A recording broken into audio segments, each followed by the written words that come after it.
Alors, aujourd'hui, on va parler d'une thématique très importante.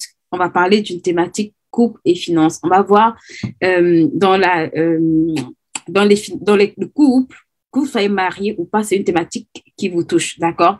Parce que si vous n'êtes pas marié et que vous aspirez quand même à vous marier, ça veut dire que c'est une thématique qui va forcément vous toucher. Coucou, bienvenue à ceux qui se connectent avec nous maintenant. Je vous souhaite la bienvenue. N'hésitez pas à me mettre un message pour que je puisse savoir qui est connecté. Alors, et n'hésitez pas également à partager ce live. Si vous avez des couples qui traversent des crises financières, n'hésitez pas à partager ce live. N'hésitez pas à leur partager ce live. C'est vraiment, on va essayer de toucher aujourd'hui une thématique très importante que beaucoup de couples banalisent, d'accord? Et c'est vraiment pour moi une chose très importante. C'est des choses sur lesquelles vous devez commencer à travailler très tôt et sur lesquelles vous devez vraiment prendre le temps de continuer à travailler une fois marié. On va commencer notre thématique couple et finances. Et aujourd'hui, je vais vraiment prendre un verset. Vous savez que j'aime beaucoup la parole sur cette plateforme. Et je vais vraiment prendre un verset qui va, je pense, vous parler. C'est Amos 3.3. La Bible dit que deux personnes marchent-ils ensemble sans s'être accordées, d'accord? Et vous allez vous rendre compte que l'une des choses qui, en général, fait en sorte que dans le couple, beaucoup de gens traversent des difficultés, c'est qu'ils ne prennent pas le temps de s'accorder. Ils ne prennent pas le temps de se dire, OK, qu'est-ce qu'on va bâtir? Où est-ce qu'on va aller? Ils ne prennent pas le temps de définir leur vision commune, right? Et de voir si l'un et l'autre, ils fonctionnent dans cette même vision. Et c'est très important. Deux personnes ne peuvent pas marcher ensemble s'ils ne se sont pas accordés.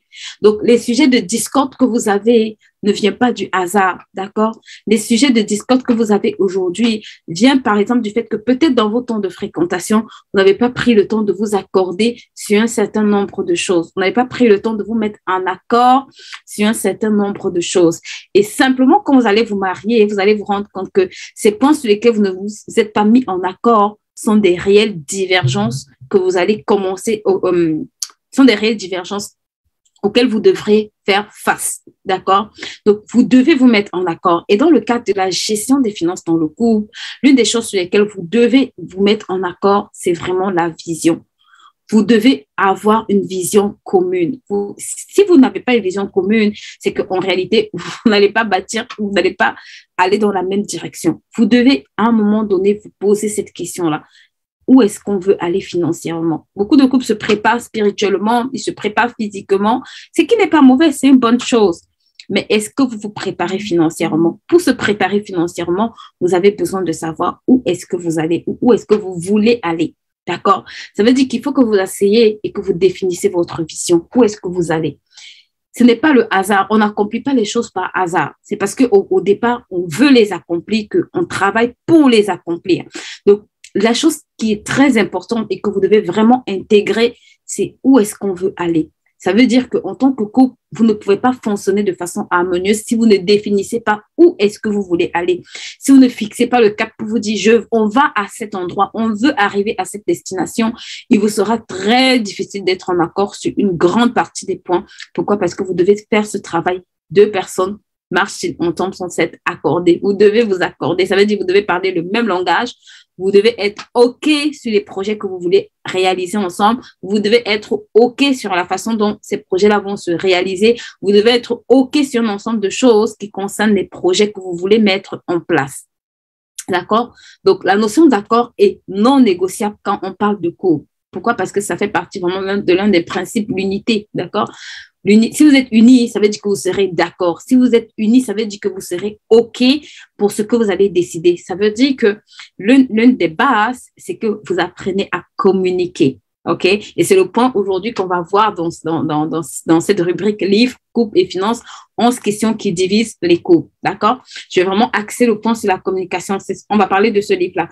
Couple et finances, 11 questions qui divisent les couples. Donc, c'est vraiment un livre très, très riche en ce qui concerne la finance dans le couple. Vous allez apprendre énormément de choses et aujourd'hui, on va toucher un petit bout, un petit extrait pour parler de l'importance de la communication dans le couple, l'importance de communiquer dans le couple, l'importance d'échanger et surtout sur nos projets financiers.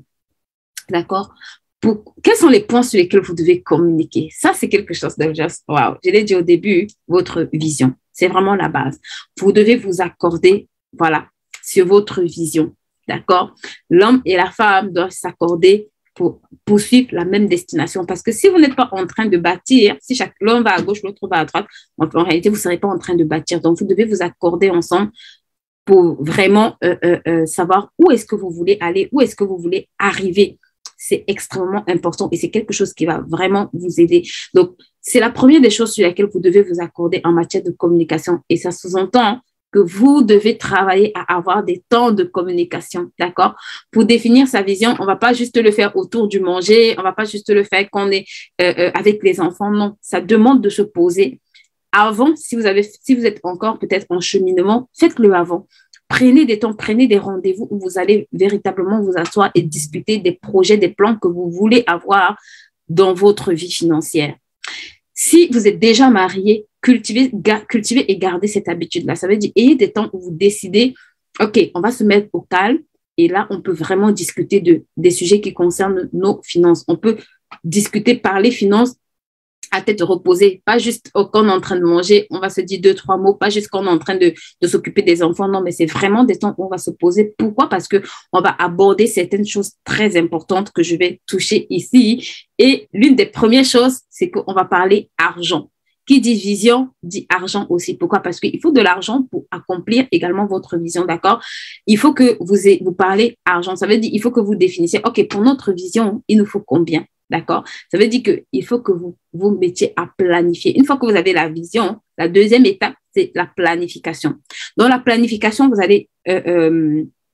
allez discuter du plan d'action que vous allez mettre en place. Vous allez discuter de combien ça va vous coûter. Vous allez discuter de par où est-ce que vous allez commencer à réaliser ces projets-là. Et c'est extrêmement important, d'accord? Pourquoi? Parce que ça va vous permettre de pouvoir aborder ces questions-là en profondeur. Ça va vous permettre d'aller faire des recherches. Ça va vous permettre de vous poser des bonnes questions. Est-ce qu'on a besoin de consulter quelqu'un? Est-ce qu'on a besoin de conseils? Est-ce qu'on a besoin de personnes extérieures? Est-ce qu'on a la compétence nécessaire? Et ça va vous permettre aussi, par exemple, en fonction du secteur d'activité dans lequel vous voulez peut-être vous positionner, de commencer ensemble à travailler, peut-être à vous répartir les tâches à faire pour que ça avance. Donc, c'est vraiment très important de travailler sur la planification. Une fois qu'on a fini avec la vision, on va s'attarder sur la planification. Donc, vos temps de communication, OK, vous devez parler vision, vous devez parler planification. Ça, c'est la deuxième étape que vous devez aborder en tant que couple. On parle de la vision de où on veut aller. Ça, c'est l'étape 1. L'étape 2, on va parler de planification. Ça veut dire que c'est bien de savoir où je veux aller, mais c'est encore mieux de se poser pour savoir comment est-ce qu'on va faire pour y aller, où est-ce qu'on va trouver les ressources pour y aller, quels sont les plans et les moyens qu'on va mettre en place pour y parvenir. C'est très important de parler planification, d'accord? La troisième des choses que vous devez faire en tant que couple, c'est que dans vos temps de communication, vous devez également planifier à faire des bilans, d'accord? Parce que c'est bien qu'on se dispatche le travail, c'est bien que chacun sache ce qu'il va faire, c'est bien qu'on ait un certain nombre d'actions à mettre en place, mais c'est encore mieux de faire le bilan. D'accord? Ça veut dire que vous pouvez vous dire, OK, une fois par mois ou une fois les 2 mois, en fonction de comment est-ce que vos projets avancent, vous vous posez pour faire le bilan pendant vos temps de communication. OK, on a prévu faire telle chose sur ce mois. On a défini un certain nombre d'actions. Chacun a essayé de faire des choses. Oui, on a eu le temps de se dire vite fait ce qui était fait. Mais là, on veut savoir où est-ce qu'on en est par rapport à ce qu'on a planifié de faire. Est-ce qu'on avance correctement? Est-ce que nos objectifs ont été atteints? Est-ce qu'on a des difficultés vraiment? Comment est-ce qu'on peut réajuster notre plan si peut-être on n'a pas bien planifié au départ ce qu'on avait à faire? Donc, vous devez également avoir des temps de bilan qui seront des temps où vous allez vous poser pour vous demander, OK, comment est-ce qu'on avance, right? Comment est-ce qu'on fonctionne dans notre plan? Est-ce qu'on est en train est-ce qu'on est toujours en train de vouloir accomplir l'objectif qu'on s'est fixé? Et c'est quelque chose qui va vraiment vous aider. Vous savez, j'ai rencontré un couple il n'y a pas longtemps et en fait, ils étaient en total désaccord sur un truc pour moi qui semblait être logique, mais juste parce qu'ils n'avaient pas le temps de se poser et de discuter ensemble, juste parce qu'ils n'arrivaient plus à discuter ensemble. En fait, sur des points importants, ils étaient en total désaccord.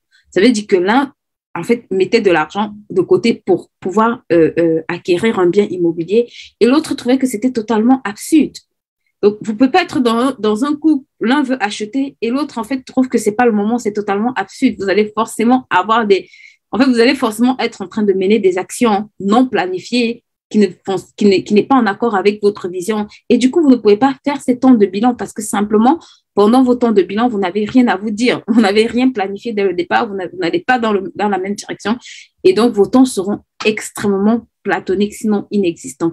Donc, il faut respecter l'étape 1 qui est de faire sa vision, l'étape 2 qui est de planifier avant d'arriver à l'étape 3, d'accord? Et l'étape 3, c'est vraiment une étape pour laquelle vous ne devez pas négliger, en fait. Pourquoi? Parce que c'est ça qui va vous permettre de corriger l'étape 1 et l'étape 2. Ça veut dire que c'est dans l'étape de bilan que je vais me rendre compte que, OK, depuis on traîne sur ce projet, pourquoi est-ce qu'on n'avance pas, en fait? OK, peut-être on a mal planifié, peut-être c'était pas en accord avec notre vision. Donc, l'étape 3 va vous permettre de voir si l'étape 2, si vous êtes en cohérence avec l'étape 2 et l'étape 1. Et c'est extrêmement important de faire régulièrement, au moins une fois par mois. Si vous n'avez vraiment pas le temps, au moins une fois par mois, prenez le temps, OK, même si c'est 30 minutes, même si c'est 1 heure, prenez le temps avec des supports de vous asseoir et de vous dire, OK, dans nos finances, où est-ce qu'on en est? Et touchez au moins ces 3 choses. Quelle était notre vision ou quelle est notre vision pour cette année? Quelles sont les actions qu'on a définies qu'on allait faire? Et par rapport à ces actions-là, où est-ce qu'on en est? Qu'est-ce qui bloque? Qu'est-ce qui nous permet d'avancer? Qu'est-ce qui nous propulse? Qu'est-ce qui nous refreine? Et ça va vous permettre de faire un ajustement qui est l'étape 4. Vous devez vous ajuster, en fait. Les choses ne sont pas statiques, d'accord? Il y a des événements imprévus qui vont peut-être arriver, qui vont soit freiner ce que vous êtes en train de faire, soit peut-être changer vos plans. En chemin faisant, vous allez dire, OK, peut-être c'est mieux de faire comme ça, peut-être c'est mieux de... Donc, vous devez vous ajuster, en fait. Vous devez travailler à vous ajuster, d'accord? Et s'il arrive que l'un et l'autre, vous n'êtes plus en accord, vous devez prendre le temps de revenir travailler sur on est en accord avant de fonctionner. Ça va vraiment vous aider à gagner du temps. Sinon, vous allez vous rendre compte que chacun fonctionne un peu de son côté et à la fin, c'est vraiment pas productif. Vous perdez beaucoup plus de temps, d'accord? Alors que vous devez aller beaucoup plus vite quand vous êtes à 2. Ça, c'est vraiment ce qui va vous aider. Maintenant, ce que je vais toucher concernant la communication également, c'est que vos temps de communication sont également les temps où vous devez prendre le temps de recommander ce que vous faites à l'Éternel. La Bible dit, recommande ton sort à l'Éternel, ne t'appuie pas sur ta propre sagesse, confie-toi en lui et il aplanira tes sentiers, en fait. Et ce que tu feras, tu obtiendras du succès dedans. Donc, vous devez prendre le temps ensemble de prier en accord. Matthieu 18, 19 le dit, si 2 personnes s'accordent dans la prière pour demander quelque chose, il leur sera accordé. Donc, vous devez prendre le temps de vous accorder, vous devez prendre le temps de chercher le Seigneur par rapport à ses projets, de lui demander quelle est la direction que vous devez avoir, comment est-ce que vous devez l'accomplir. Pourquoi? Parce qu'il est celui qui a le déroulé, il est celui qui vous a mis ensemble pour un but et il est celui qui sait comment vous devez l'accomplir. Donc, à partir du moment où vous prenez ces temps également pour vous mettre en accord dans la prière, pour chercher la volonté de Dieu, c'est vraiment quelque chose qui va vous aider à aller encore plus vite. Donc, vos temps de communication, bien évidemment, c'est aussi des temps où chacun doit pouvoir exprimer ses frustrations, d'accord? Dans Couple et Finances, je parle justement de l'une des frustrations que les couples vont rencontrer, c'est que très souvent, la vie des uns et des autres n'est pas prise en compte. Parfois, dans le couple, il y a un qui a tendance à vouloir, par exemple, ne pas prendre l'avis de l'autre ou trouver que voilà, l'autre n'a pas un avis intéressant. Et justement, c'est pour ça, en fait, que c'est important d'avoir des temps de communication où vous pouvez vous exprimer, vous pouvez dire à l'autre vos frustrations, vous pouvez dire à l'autre, en fait, ce qui vous dérange, vous pouvez vraiment revenir sur des choses, peut-être que l'autre ne fait pas attention, mais qui pour vous, vous blessent, right? Des choses qui peut-être pour l'autre semblent être normales, mais qui pour vous sont des réelles sources de frustration qui vous empêchent de vous déployer ou de vous donner à 100%. J'ai vu beaucoup de couples se plaindre. Mon mari ne me fait pas confiance, mon mari trouve que mes idées ne sont pas utiles.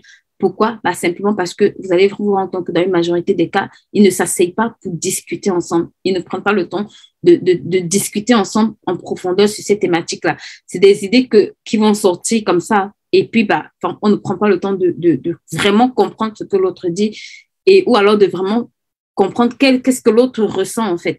Et en fait, ça crée des frustrations. Et du coup, vous allez voir, il y a un qui se tait et il subit. Ou alors, il y a un qui se tait, mais il est totalement désengagé. C'est en mode, OK, fais comme tu veux. Ce que tu fais, je te suis, en fait. Mais non, c'est pas ça le but. Donc, ça va vous éviter beaucoup, beaucoup de frustrations que j'ai rencontrées ou que j'ai vues dans le cadre de la finance des couples, des femmes qui se plaignaient énormément de ne pas pouvoir faire de budget avec leur mari ou de ne pas même connaître le salaire de leur mari. C'est pendant ces temps de communication, en fait, que vous devez toucher ces sujets-là ou toucher ces thématiques-là pour trouver des solutions. Donc, c'est des temps extrêmement importants. Faites la liste, en fait, de vraiment des choses que vous voulez aborder aussi, que, par exemple, qui vous semblent importantes et que peut-être vous n'avez pas le temps ou alors vous ne savez pas comment bien l'aborder. Et pendant ces temps de communication, voilà, vous pouvez, quand vous êtes vraiment vous deux disposés à discuter de ces sujets, vous pourrez également ramener ces sujets. L'une des choses que j'ai également constatées, c'est qu'il y a certains sujets qui fâchent énormément et parfois, quand on aborde, ça devient des sujets sensibles, d'accord? Des sujets où dès qu'on en parle, l'autre va se braquer ou l'autre va totalement s'énerver. Donc, c'est également des temps sur lesquels, voilà, ça peut vous permettre de revenir vraiment de façon beaucoup plus calme sur cette thématique-là, sur ces sujets-là, pour véritablement les toucher différemment, d'accord? Parce que c'est des temps pour lesquels, déjà, vous-même, vous allez prendre le temps de les préparer et votre conjoint aussi va prendre le temps de les préparer. Et c'est des temps vraiment où vous savez que tout ce qui concerne, par exemple, vos finances, vous avez la liberté de les aborder pendant ces temps-là. Ou alors, vous pouvez essayer de les aborder. Donc, c'est vraiment des thèmes que vous pouvez garder pour ces temps où vous savez que, voilà, si ça fâche en temps normal de toucher sur cet horaire planifié pour ça, vous pouvez essayer de commencer à l'aborder de façon voilà, plus douce ou bien de vraiment commencer à glisser le sujet tout doucement pour que vous puissiez en discuter de long en large. Donc, voilà un peu ce que je voulais partager avec vous. Si c'est une thématique qui vous intéresse, vous savez, je dis toujours que les habitudes que vous ne prenez pas quand vous fréquentez, c'est difficile de prendre ces habitudes une fois que vous êtes marié, d'accord? Donc, c'est vraiment un livre de couple et finances qui revient sur le avant-pendant, bien avant même de rencontrer la personne. C'est important de comprendre ses fondations familiales. C'est important de comprendre son fonctionnement. C'est important déjà soi-même de s'examiner. Et puis, une fois qu'on est en couple, c'est important de faire ce travail à deux et puis de commencer à définir un certain nombre de choses qui vont vous aider. Il y a beaucoup, beaucoup de choses sur lesquelles c'est important de fixer de bonnes bases pour que demain, ça vous facilite la vie une fois marié.